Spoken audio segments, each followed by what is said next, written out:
Welcome in, everyone, to another episode of Clutch Scoops. I am your host, Tomer Azarly. We are here with NBA insider Brett Siegel. Brett, how you doing today, buddy? I'm doing well, Tomer. I see you've upgraded the setting behind you. How about that? Yeah, I was going to intro. We're at the ClutchPoints studios in LA. We got our producer, Nikki, over here. Shout out, Nikki. Getting stuff handled for us, making me look real good today, appreciate you. But we are here to talk about the NBA trade deadline and a lot of things that are going on within the NBA circles right now. But I think we should just jump right into it. There's a report earlier today that Giannis Antetokounmpo and then the Bucks are exploring trade scenarios or trade packages for Giannis Antetokounmpo. I know that you've had reporting. We've had reporting about the Bucks and their contact with several teams over the last several weeks about a trade sometime between now and the February 5th deadline. Or maybe even extending into the offseason. So, Brett, what is the latest you're hearing about where the Bucks kind of stand now on any trade packages for Giannis Antetokounmpo? Well, it seems like the trade deadline has officially started, right, Tomer? Where Giannis was that big domino that we're waiting to see what's going to happen. Is he going to be traded? Are the Bucks going to make him available? And while he hasn't officially requested a trade, this is a big stepping stone for the Bucks to basically signal to the rest of the league, you've offered trade packages. We know that you guys are interested. We're going to listen to what you have to offer right now and see if there's anything of value. And so some around the league are preparing for Giannis to be moved immediately before this trade deadline, but the majority of teams that I have spoken with expect this to play out in the offseason. And to be honest, nothing has really changed. The offers have been there. Teams have been talking with the Bucks for months now, ever since this past offseason where there was all those rumors about the Knicks holding those exclusive trade window and the Bucks talking with the Knicks then. Since then, there's been multiple teams that have reached out to the Bucks, and a few that we've touched on in our intel story today at Clutch Points. If you haven't gotten a chance to read our latest intel story and Siegel scoop, I highly suggest everybody to go check that out. A vast majority of what we're going to be discussing on the Giannis front and the Warriors front is in that intel story that we posted today, so definitely check that out. But a lot of those teams, Tomer, the Warriors, the Miami Heat, even the Toronto Raptors, have been trying to get the Bucks to budge and try to get them to talk on a Giannis package of what they would potentially want.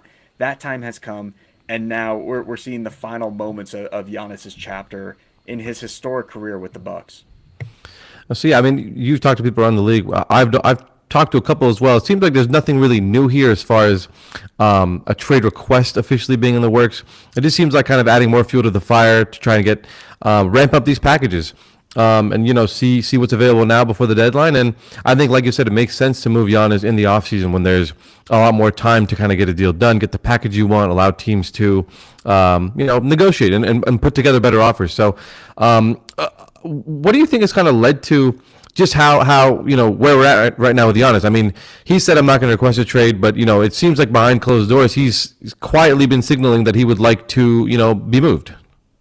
Well, over the last several weeks, Giannis just hasn't looked like himself. I think that we can all see that from a fan's perspective, that frustrations are mounting. He's not seeing eye to eye with Doc Rivers in some of those timeouts. He's kind of off by himself to the side, and he just looks lost right now. He looks like a player that and a star that has been defeated, and we've seen this countless times. We saw it play out with Damian Lillard in Portland. Now we're seeing it play out with Giannis in Milwaukee.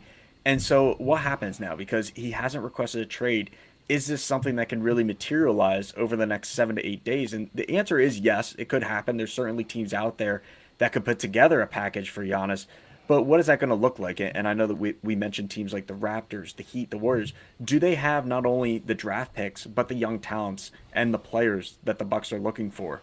A team like the Knicks, who has widely been speculated as the team that Giannis would want to go to, can they even pull something off at the deadline where they would have to move Karl Anthony Towns, Mikal Bridges once he becomes trade eligible at the end of the month, and then some of their draft picks that they really don't have right now? And so that's why the Knicks, it looks more likely that something would happen in the offseason.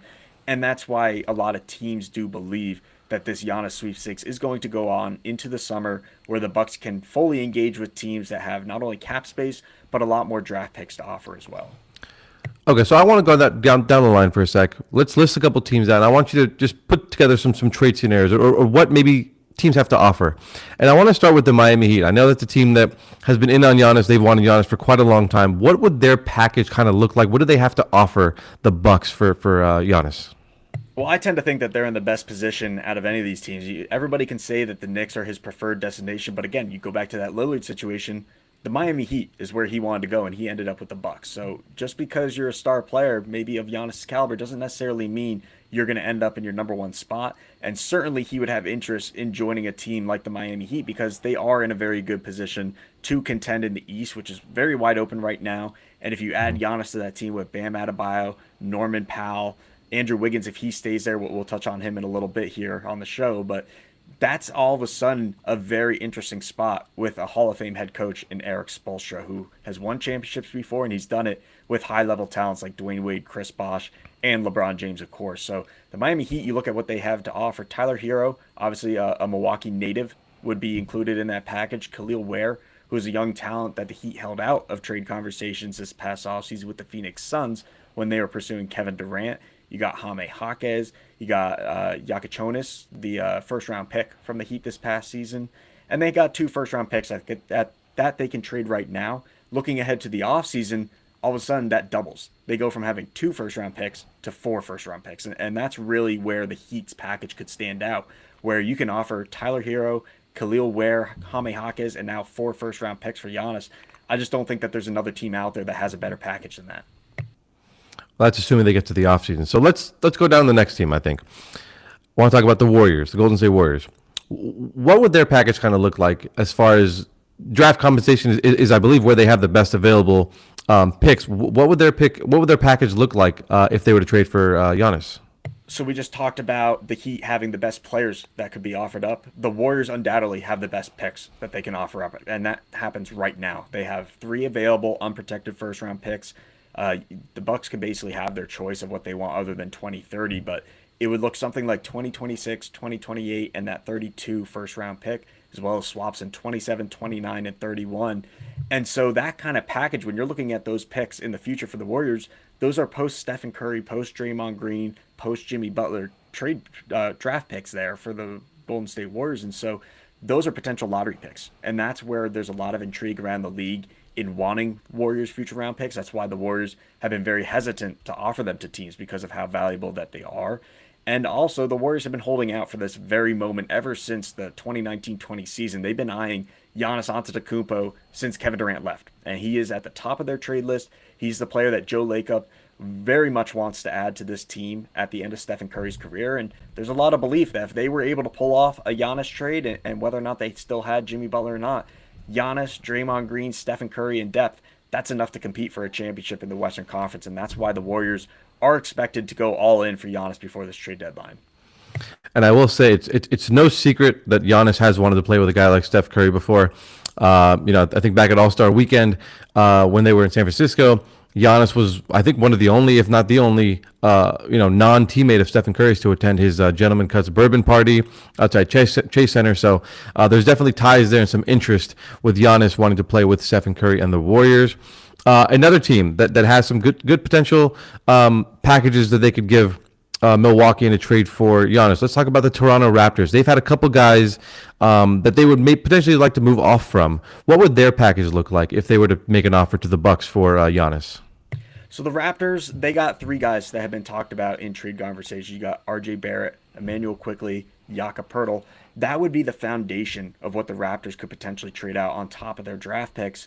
But everything would be on the table for them outside of Scotty Barnes and Brandon Ingram. This is a team that has always been staying aggressive on the trade market, even with Bobby Webster in his first season at the helm of that front office. He's been involved dating back to the Kawhi Leonard trade. I mean, Bobby Webster doesn't get enough credit for making that trade because he's the one that went out and was really talking to the Spurs. It wasn't Masai Ujiri, it was Bobby Webster. And so that's kind of his accolades there. He's always hunting for star-level talents. And so if Giannis is available, and the Raptors have been rumored to be in contention for him before, I wouldn't expect that to waver now. And we've heard that they've been one of those teams that have reached out to the Bucks saying that they need to trade Giannis now while his value's high, and this is what we're going to potentially offer you. So Raptors would certainly be in that mix as well, Tomer. I just don't know if those contracts of RJ Barrett, Quickley, and Poeltl, if that gets the job done over some of these other teams. Last team I think we wanted to go over real quick was the New York Knicks. Obviously, mutual interest there between Giannis and the New York Knicks on a potential partnership. The Knicks, we know, have been chasing stars. They got theirs in Jalen Brunson a couple of years ago. They traded for Karl Anthony Towns. So what would their package look like if they were to go after Giannis? Do they have the necessary players or picks to even put something together for him? I'm just very skeptical about this whole Knicks situation. I understand the reporting that's there and all the rumors that are tying the Knicks to Giannis, and we know that they are a team that wants to get involved for Giannis Antetokounmpo, and whether or not they can, I just don't know because Karl Anthony Towns is not a player that the Bucks would want to get back. The Knicks have no first round picks that they can trade right now. They'll have two in the summer, but there's plenty of teams, especially the Miami Heat, who could potentially beat that in the Eastern Conference. And so, what happens with Towns? Is there a team out there that's willing to give you one or two first round picks that you can then flip for Giannis? Do you potentially trade Mikal Bridges and get extra first round picks? What does his value look like? And there's been those rumors out there about the Trailblazers, but from my perspective, I just don't see why Portland does that because they have wing depth right now with Denny Avdia and Tumani Kamara. Shaden Sharp has been excellent at that shooting guard position. So where does Mikal Bridges fit into the equation? And if you're going to go out and pursue Bridges from Portland's perspective, why would you give up Drew Holiday? Because that's a player that you pinpointed from Boston that you wanted this past offseason. And all the signals from Portland are that if they are going to trade Holiday, it's going to be for a big time player. Does Bridges really fit that description? And I think that's a question a lot of people need to ask themselves. So when we keep talking about the Knicks for Giannis, you really have to look at it from an asset standpoint of what the Bucks can potentially get back. And I just don't see it with the Knicks right now. I don't know if you feel a different way, Tomer. I mean, it doesn't seem like they have what the Bucks would want, or at least the Bucks would have better offers elsewhere to get what they want for Giannis as far as draft compensation, good young players. I think there are offers elsewhere than New York. So I don't really see. I agree. I would agree with you. I don't really see that happening. Are there any other teams that might be kind of dark horses for Giannis? Teams that maybe we're not seeing but could come in with a big offer at the last second to try and woo the Bucks. Well, I'd certainly throw the Nets in there. They have the draft capital to pretty much compete with anybody. The Warriors, the Heat, you name it. They can offer a slew of draft picks that could be very enticing to the Bucks. I think that the San Antonio Spurs, the reporting from Shams today said that they want a blue chip young player. The Milwaukee Bucks want that for Giannis Antetokounmpo. The Spurs have that. They got Dylan Harper. They got Stephon Castle. Devin Vassell is another player that's young and could immediately fit into a rebuild. So I wouldn't say that the Spurs are at the forefront of those conversations. I haven't heard that they're interested in Giannis at this time, but obviously the idea of pairing Wembanyama, Giannis, and De'Aaron Fox has to be appealing to someone in the Spurs front office, and I would fully expect them to at least chime in and see what that price tag would look like there. So definitely keep an eye on San Antonio, and I think that the Houston Rockets, I wouldn't expect them to get in the mix, but you got Kevin Durant, you got Alperen Şengün. Is it worth giving up a package surrounded by Amen Thompson and draft picks to then add Giannis? So those are three situations I think it's worth having a question about and worth talking about, but I don't really see either of those three teams going all in at this point for Giannis Antetokounmpo. Maybe something changes if Giannis reaches the offseason. Yeah, I mean, look, and the San Antonio Spurs, I think they have a very clear timeline they're trying to follow, and the acquisition of De'Aaron Fox maybe sped that up a little bit, as did the acquisition of a guy like Dylan Harper. They weren't expected to draft that high last summer, so two of those things really accelerated the timeline a bit. But I'm kind of with you. I'd be skeptical if they really wanted to go all in on a Giannis trade for what is he 31, going to be 32 later this year. That's mortgaging a lot of your future potentially for a guy who has had some lower body injuries, and you're already trending upwards. So I'd be curious to see if the Spurs were to do that. I do want to transition to our next segment. We talked about the Knicks a little bit, but I want to talk about them more in detail. They're a team that I think has been up and down, mostly down the last couple of weeks since they won the NBA Cup. What are they looking at doing right now? Do they even have the options to really improve their roster around their core? I mean, we know Jalen Brunson, Karl Anthony Towns, OG Anunoby, Mikal Bridges. Those guys make the bulk of their make up the bulk of their salary, of their salary cap. So what are they doing right now? What options do they have? That core group, like you mentioned, would only be split up if the Knicks could get Giannis Antetokounmpo. If there was a path for them to get Giannis, then obviously you would see Cat be traded. You'd see most likely Mikal Bridges be on the move. And so what are the Knicks looking to do around the edges if they don't get Giannis this trade deadline, or they're not going to trade for him in the summer? I think that right now everything points in the direction of Gershon Yabusele, and that's been evident over the last few weeks that the Knicks have been trying to trade him. We did reporting on Sunday on Clutch Points about how they've held exclusive talks with the Pelicans and the San Antonio Spurs. We've confirmed it on both ends, and so the Knicks, they're checking in on Jeremy Sohan from San Antonio's perspective, And at first there was pushback from the Spurs about that notion of trading Sohan, but now we can confirm that there is more of a willingness to move him. And we've even heard that they could package him with Kelly Olynyk for $20 million in outgoing salary. And then the Spurs could potentially be big time buyers at this trade deadline with that $20 million buffer. We've heard that they want to add extra front court talent behind Victor Wembanyama. So something to keep an eye on there, whether it's Yabusele or a different center that they get involved in. The Pelicans, those talks have revolved around Jose Alvarado and Yves Missi, a center that a lot of teams are targeting. And I know that me and you, Tomer, have talked about this on the show. We talked about it last week, how there were multiple teams pursuing Missi. That's the same this week, where you got the Knicks involved, the Toronto Raptors, and the Chicago Bulls, as we wrote today, are two teams at the forefront of Missi trade talks. And so that's really what the Knicks are looking to do. Whether or not a trade is imminent or not, I think we're going to see something over the next 3 to 4 days involving Yabusele. So, what do the Knicks feel like they're missing? I mean, we hear centers, we hear guards that they're trying to kind of pursue here. What do they feel like they're missing that they can try to acquire on the trade market out there? They want depth that can help them on both ends of the floor. So when you look at a guy like Jeremy Sohan, it makes sense because he's a slasher on the offensive end of the court. He can play off the ball and just open up space. He's not much of a shooter necessarily, but a guy that can run in transition and is very reliable on defense. Obviously, there's been talk about adding another ball handler, which is where the Alvarado talks come into play. They still have Tyler Kolek, though, and based on my understanding of the Knicks' belief is that they still like Tyler Kolek and they believe that he can be a secondary guard for them next to Miles McBride in that second unit. And so you bring in Alvarado, again, toughness on defense, and that's really what Mike Brown wants. He wants guys in this second unit that are dogs and guys that can just simply compete for a championship. Easy enough for me to say, but compete for a championship in New York. And that's basically been the message from Leon Rose. That's been the message from Mike Brown, and most importantly, from James Dolan, their owner.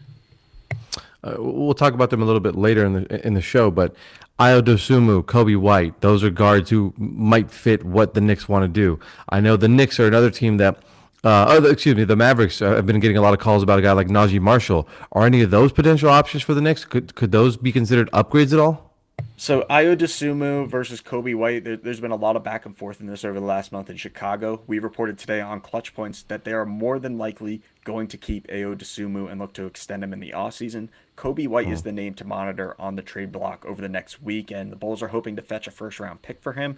Obviously, the Knicks, they're not going to be willing to give up any draft assets this deadline, assuming that they can go out and get Giannis in the summer, and that's going to be an expectation there. So Kobe White, I don't see that being an option for the Knicks at this time, but Najee Marshall, he's certainly a player that the Knicks have checked in on. The only problem is, again, you're going to have to give up a first-round pick for him. That's what Dallas is signaling. That's what they want, and there's a ton of interest right now in a 3-and-D type of forward and wing like Najee Marshall.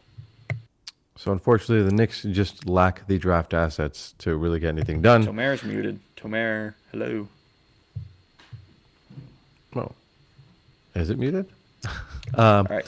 I will take over from here since Tomer is muted. Can you not hear We're going me? to move on to our next topic here, which is Warriors trade talks. Obviously, a lot of reporting that we have done here at Clutch So what is Points it? on the Warriors front. They're very aggressive right now in trade talks involving Jonathan Kuminga, and his market, we are told, has not changed since that injury. Jonathan Kuminga is obviously a player that has gone back and forth with the Warriors brass through the years. There's been a lot of he said, she said stuff when it comes to his contract situation. Obviously, they agreed to the deal in the offseason to keep him around, and the expectation was that he would be moved at this trade deadline. Well, we're here now. Over the next week, the Warriors are going to continue to engage in those trade talks, but everything goes back to Giannis for the Warriors, and we've reported on that. You can see our intel story today at Clutch Points.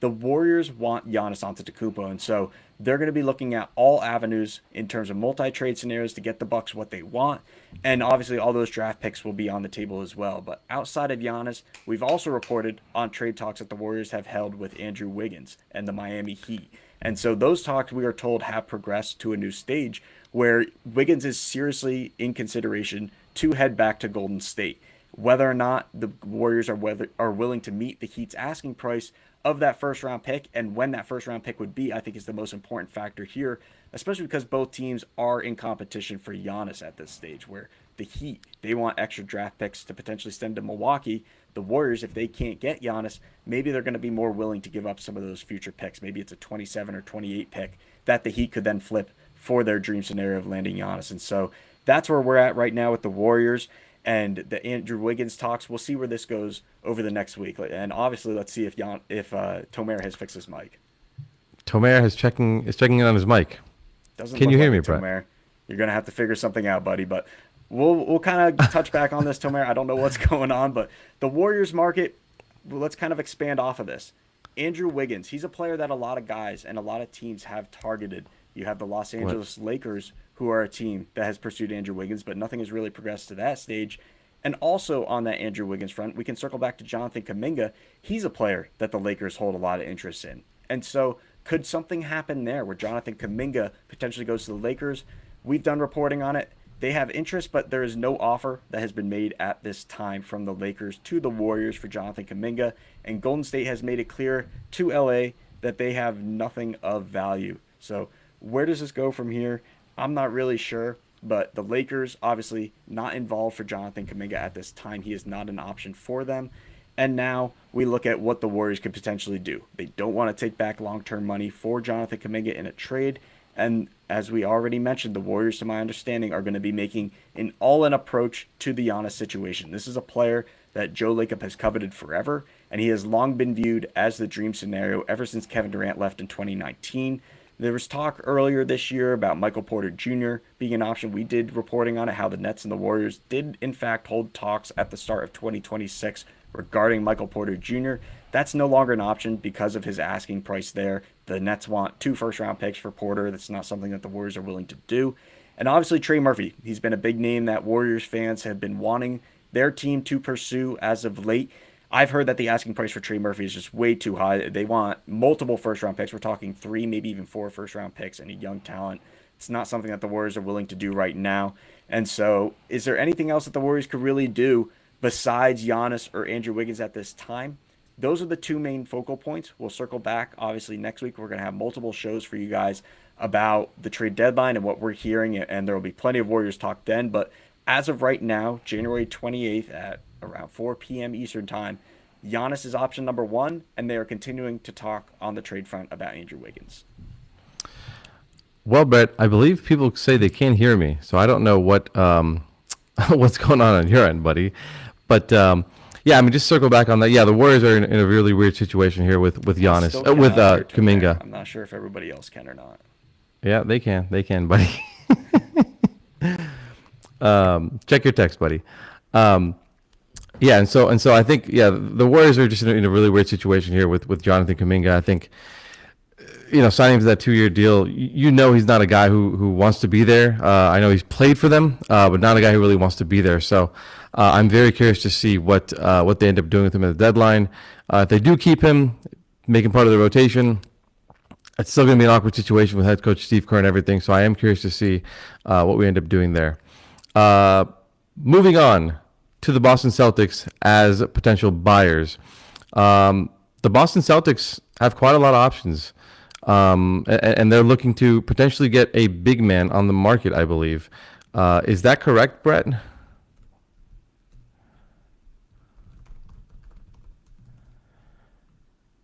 Should we just pause this?